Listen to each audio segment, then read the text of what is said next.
Hello friends, the most important thing, I'm still looking for Oasis tickets, so if you got some tickets, Wembley, let me know. Second most important thing, I was in Copa at not the last Climbing World Cup of the season, it was like the penultimate Climbing World Cup of the season, because with Climb Holes we sponsored some holes for the competition, and this enabled me to go down to Copa to film a little bit or take some pictures, but also to take a look as before, behind the scenes of setting a World Cup. This time, the first time elite World Cup for me, and I didn't spend the whole week with the crew, just Thursday, one day before the qualification and semifinals. I've seen them setting a little bit, but I conducted 4 interviews with 4 of the 5 setters. Dominic, I'm super sorry I didn't interview you. I think you were gone on Thursday because you had a finger injury. Maybe my mistake. Anyway, 4 interviews with the lead setting crew, and after this episode there will be more episodes because they took me on a lift, and I also filmed them tweaking / testing the semifinals and the final routes. So for the first time ever, a worldwide premiere, a worldwide first, you know what I'm saying. For the first time ever in the world, there will be a video about how small and tiny, I ran really close in on the crims, how small and tiny these crims and holes are, how steep it is, and we can see how they tested some stuff. Anyway, next episodes, semifinals, finals, setting team. Thank you so much, and enjoy this episode. Disclaimer, I don't know what happened in Copa, maybe it was the heat, but my microphone was always off, damaged. I don't know what happened. You can hear me mumble and ramble, you hear this a lot, but the setters speak loud and clearly, and they're really good at verbalizing their thought. Loved it. It was really great with them, and I'm looking forward to meet them again, and maybe Copa next year, because Copa is crazy. So props to Luca Fonda for organizing this whole event, Climb Holes for sending me down and supporting this event, and Slovenia for being probably the most crazy crowd I've ever been to as soon as Janja stepped on the stage. They had this amazing song, it was a fully chant, I'll add it here.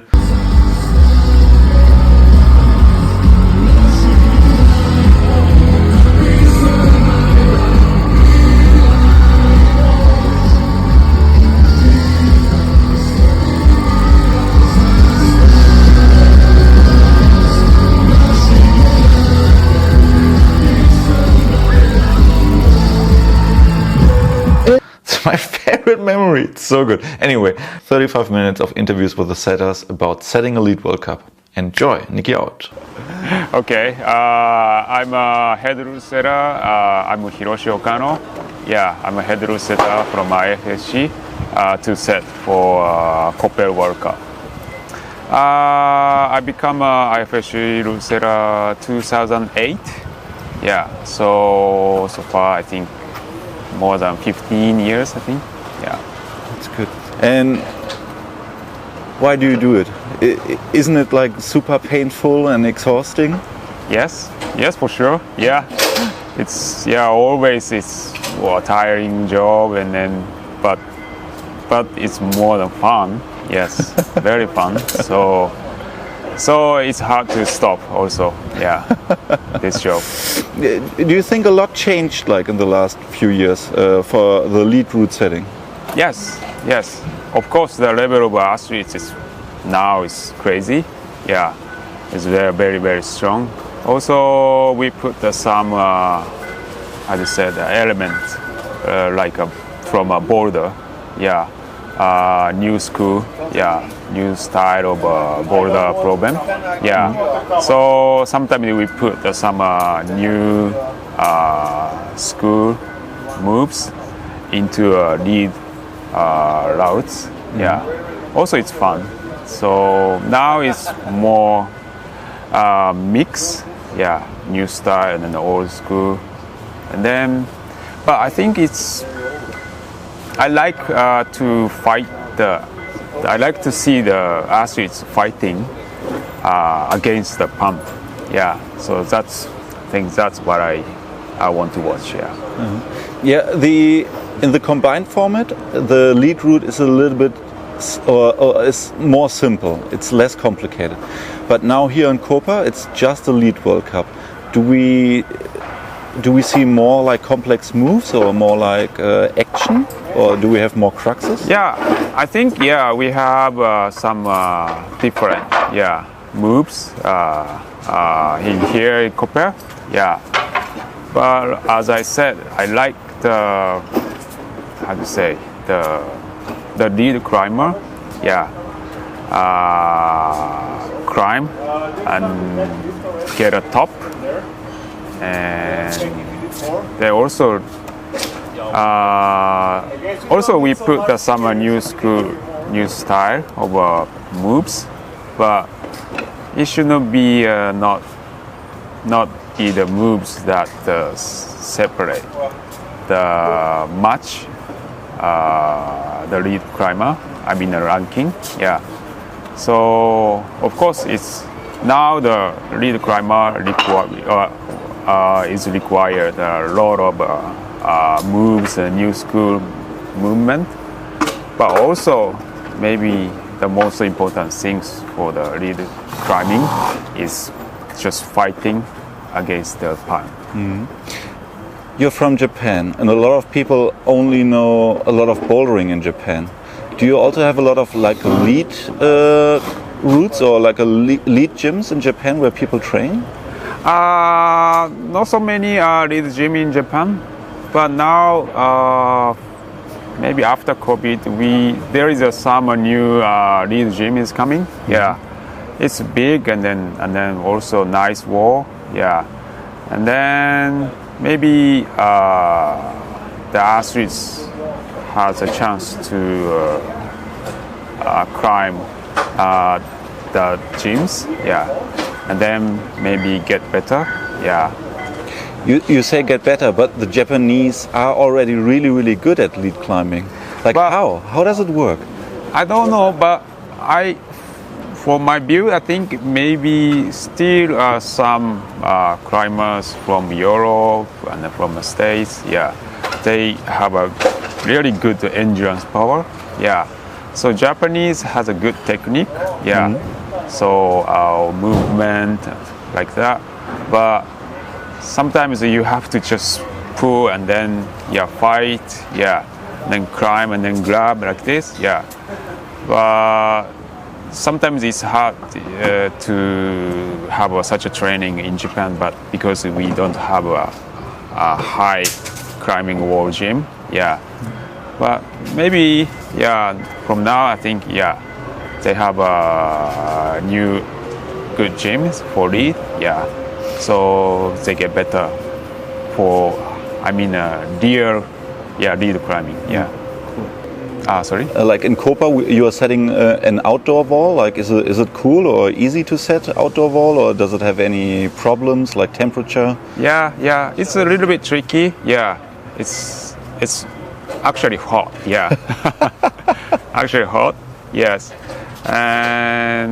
But we have sometimes a good winds from the sea, and then it's good, but sometimes it's just hot, so sometimes it's tricky, but I think I like the setting outdoor, and then I like the atmosphere, the competition in outdoor, so also that is one of our job, which we predict, what the condition will be in the competition. It's hard to say that because the weather is always changes a lot. But also that is a part of our job, I think. The qualies are on the same day as the semifinals. Yes. And then on Saturday we will have only finals. So there will be a lot of time beforehand. Will you go back into the final routes and do some? How does it work on Saturday? Saturday, I think we put up the final back on the wall, and then Also, we have already information after the semi and the quali, how strong they are, how they climb. So, and then maybe for sure we have some modification, on Saturday. But it's good. We have still a lot of time, to modify the route. But sometimes too much time is not good. Too much thinking, So, but we try to find the right way, Okay. And last question: you are the chief of the team, right? What does it mean being the chief of a route setting team? Are you the strongest, or are you the most experienced, or like what's your your role? Maybe just sitting the chair like now, and then just say something. But this is joking. And then I think maybe the most important thing is to judge something, and then to watch the routes, even though you don't try, or maybe you try to watch our crews climbing on the route, and then maybe get some information, and then maybe we discuss together, and then we decide something.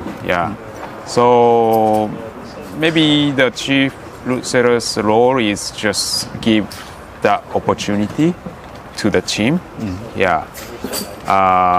with some information, and then to discuss and then make a best decision, for the competition.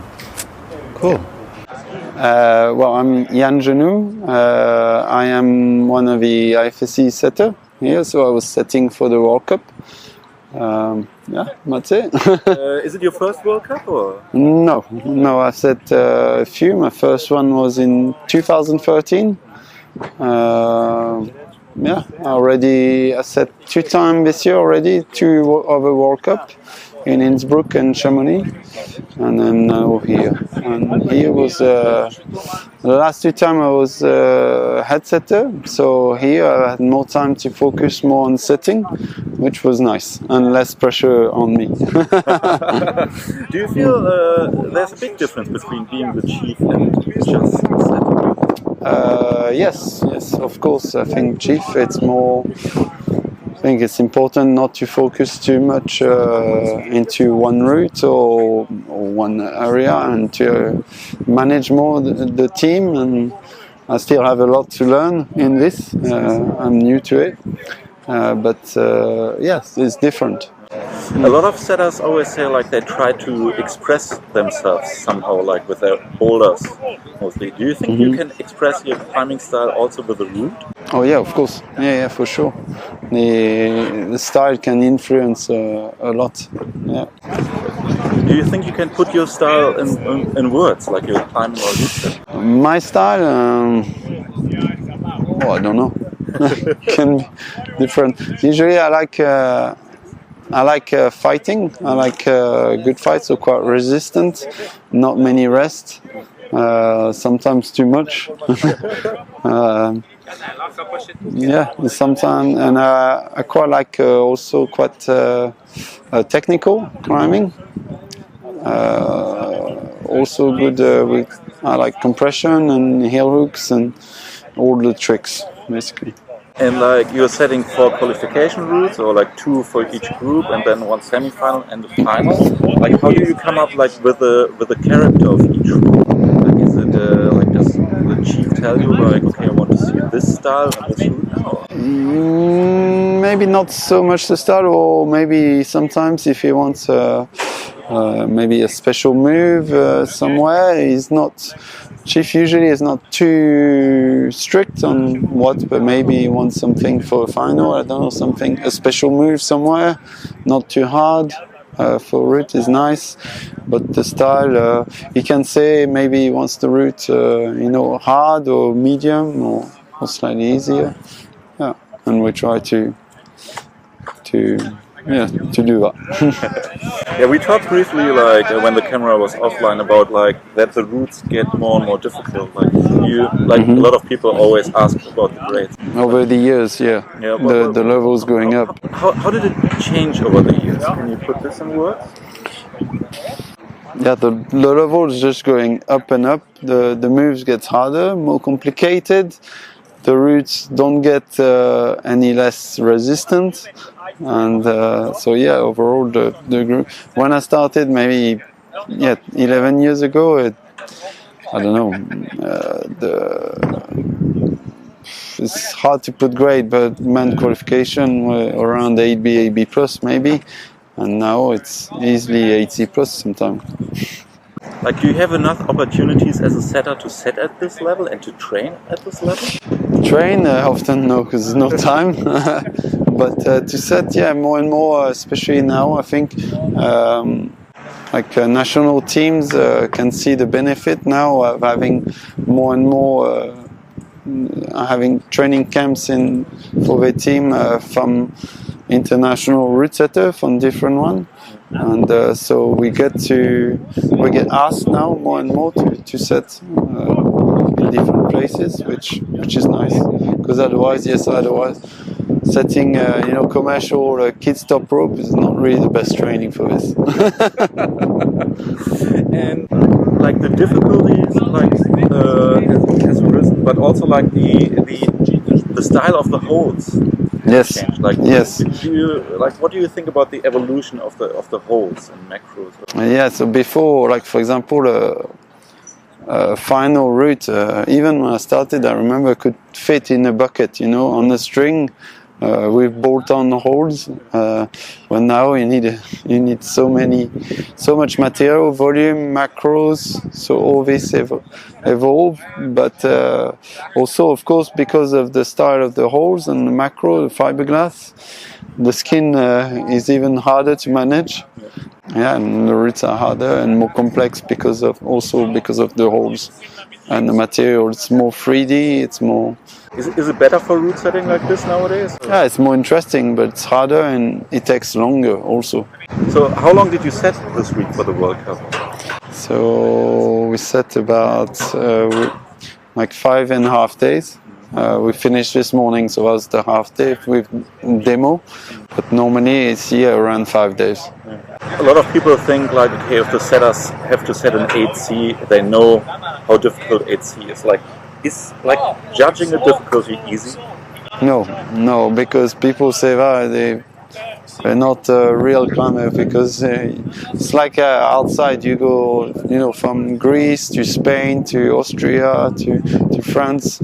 Yeah, some 8C are really hard, some are easier. It depends the style, it depends your style. It's always hard to judge. Yeah. Copa is an outdoor venue. Does it make it any more special, or any more what's the influence of having an outdoor competition? It's more, I guess, it's more special. You have more atmosphere and stuff, but it's harder because you have to deal with the condition. Here it's really, really hot at the moment and humid often, so it's hard to manage with skin even more.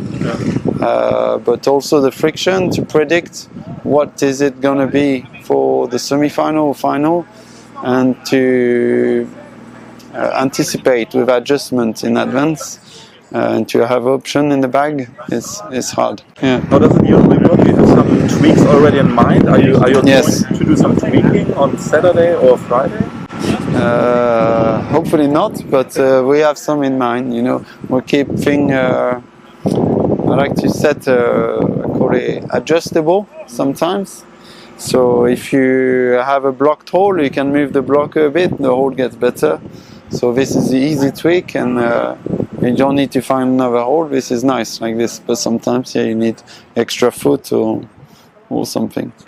Any route or any moment you are looking forward to see this weekend? Of course, to see how the athlete perform on this, and especially on the semi-final and finals. What's so good about the semi-final or final routes? This video will come out later anyways. well, maybe not in general, like with semi-final and final. At least they're on site, so it's more, it's more something, and it's more of a show, I guess. And the final, I focus more with the men's this time. We made 2 groups a little bit, and in the final we have, we had an idea, but we made it a bit easier, but like a press move inside, and should be fun. And a bit of campusing also. So. Campusing. Yeah. Do you enjoy it, like having like this traditional route lead setting more over the combined, or? Yeah, I mean, with the lead setting, I think it's easy. The combined format works a little bit easier because it's still the routes. You know, you get tired and you get more and more separation, so it doesn't affect the lead too much. Maybe when you set combined, you try and set a bit less a tricky move or special moves. It's more like traditional. I think with boulder it's harder with combined. Yeah, my name is Ryan Sewell. I'm here setting lead routes for IFSC Worldcup competition in Koper, Slovenia. Yeah. So you are an IFSC route setter? Yes, first year. Your first year. What, Yes. what does it mean? Like, how did you get there? I've been setting for almost 20 years. Setting competitions in the US for 15 years, and over time just continued to push and push and push, and eventually got into the program. Do you feel, how old are you now? 33, I'll be 34 in a couple weeks. Do you think it would be more beneficial to start setting at an IFSC level like a little bit earlier, like if you're like even more like mid-20s, like when you're like in the best shape of your life? Yeah, that's a good question. I think being in a good shape is it's important, but it's not as important as having the experience and having made the mistakes and having learned the lessons and experienced the process that you go through competition after competition. And by the time you get to this level, you need to have a lot of events under your belt before you can feel good about the choices that you make. Okay. What do you think are like some of the, or do you have any memorable mistakes / experiences you made which you learn as a setter? Yeah, there was an event one time, a US National, where made too many tweaks to make a route easier. Semi-final for female category, there was a move that was really hard, like definitely too hard in the shoulder, and many girls fell there. And on the final, we said, oh, well, they're not so strong in the style, and maybe we overcooked the final also. So we made, I think, 5 or 6 tweaks, all to be easier throughout the route, and they compounded to create rests. And ultimately, we ended up with, I want to say it was 4 tops on the final route, which is definitely not what you want. Yeah, from my experience, it happens a lot, like when you're a little bit younger or a little bit more. Like if you're a less experienced setter, like emotions take over quickly, and then a lot of things happen at the same time. Yeah, I would agree. And I think for me, the thing that I always rely back on are those past experiences. Sometimes successes, you know, and sometimes you do something that you're like, maybe this will work, maybe this will be a good idea, and then it happens to be successful, and you're like, okay, I understand why that worked and what I needed to do, and then you're able to take that forward with you event after event. So, what did you bring like to Copa now? Like, did you have like any expectations or like any pressure because it's your first year?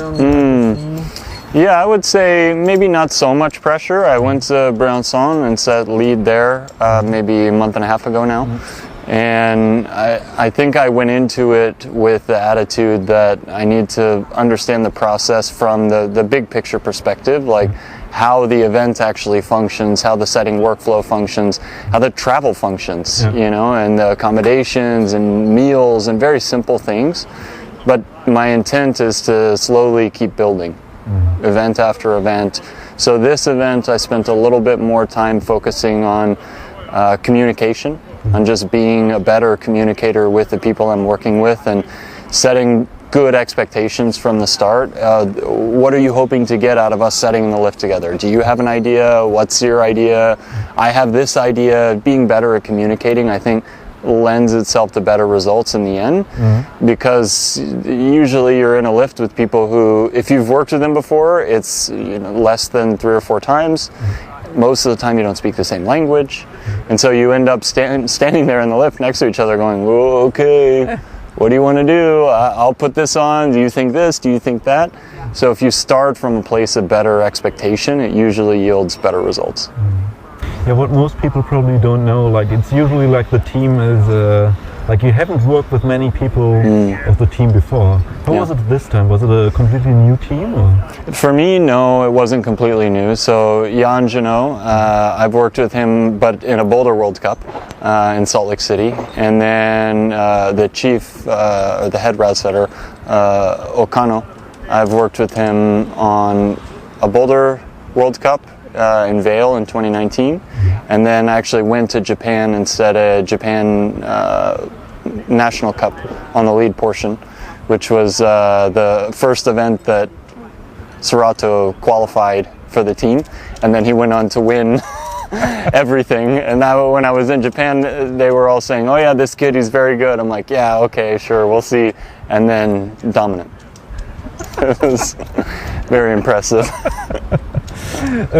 You're from the States. Do you feel there's a big difference between the States and Europe, which is difficult to say because it's an IFSC Worldcup? But do you? Yeah, I wouldn't say in terms of the approach in Europe, not so different.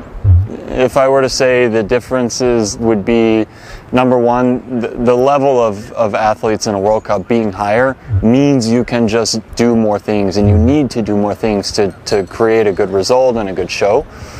In most national level competitions, whether it be in the States or I imagine many other countries, there's not, 30 national champions competing at the same time like there is in a World Cup.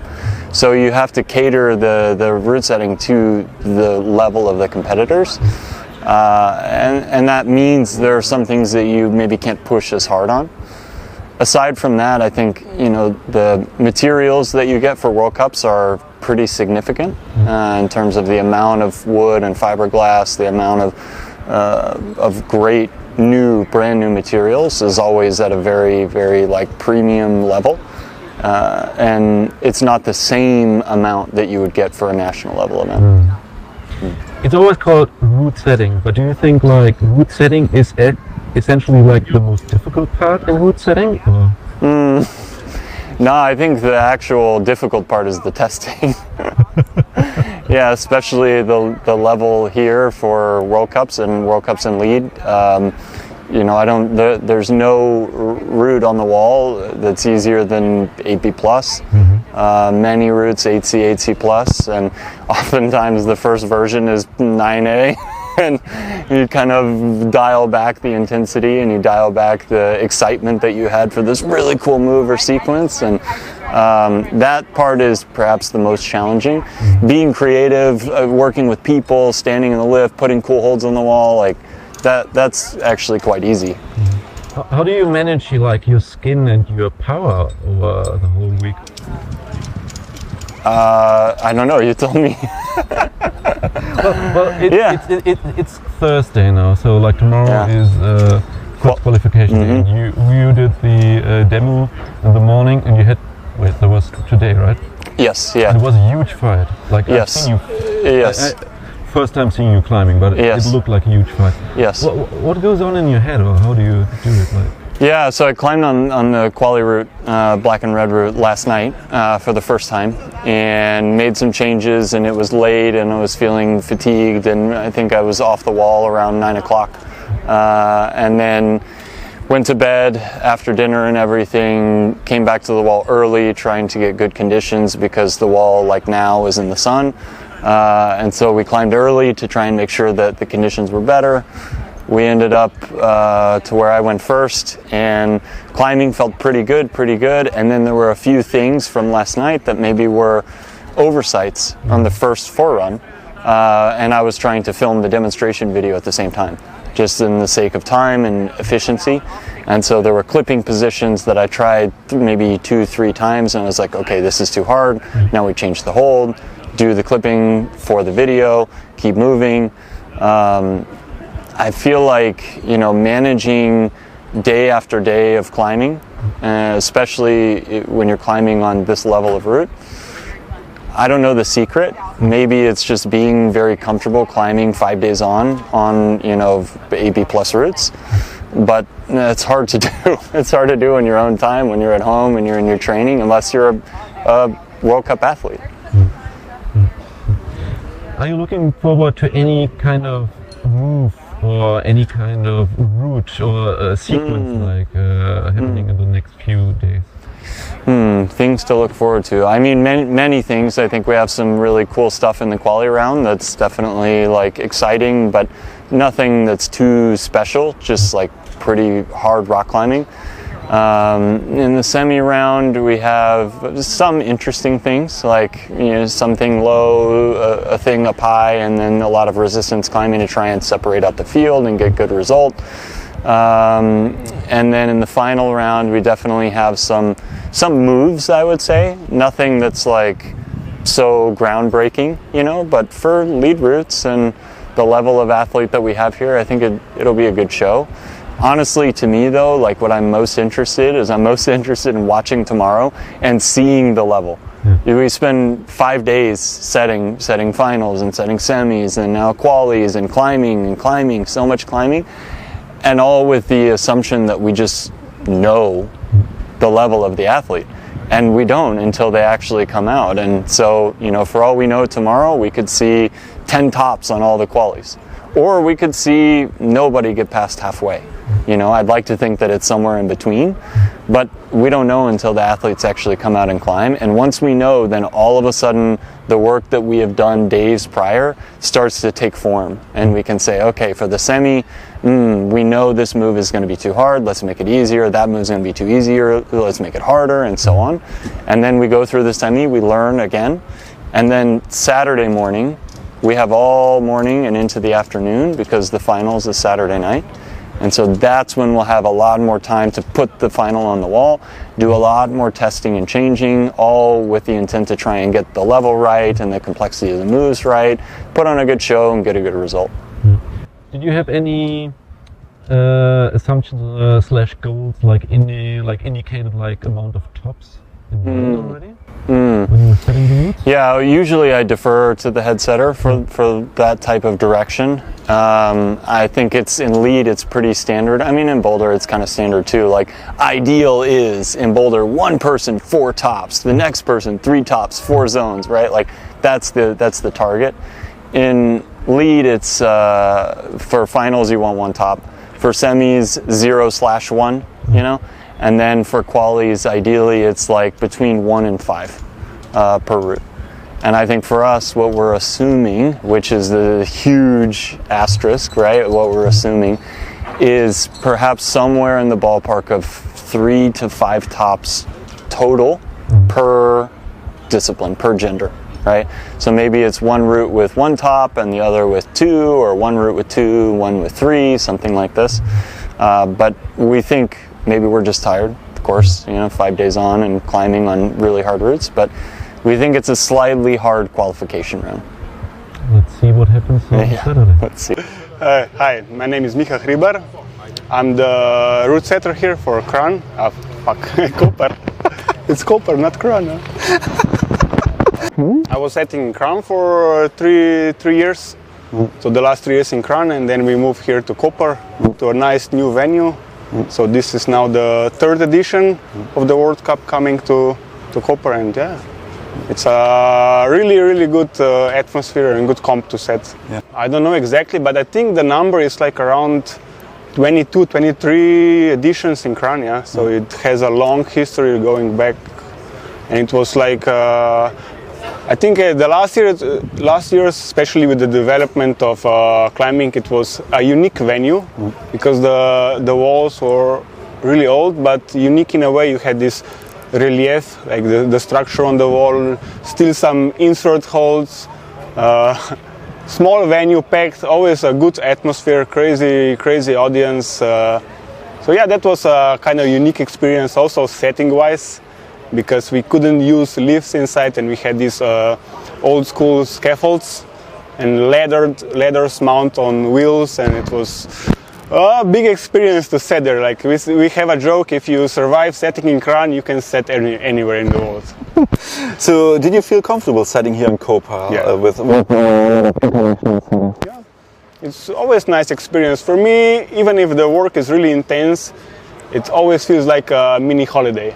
You know, you forget everything back home and just park yourself here for 1 week with a team of route setters that most of them you don't meet before, so it's always a unique experience to meet new setters, to create this really interesting energy between us, because basically we're all working on the same goal.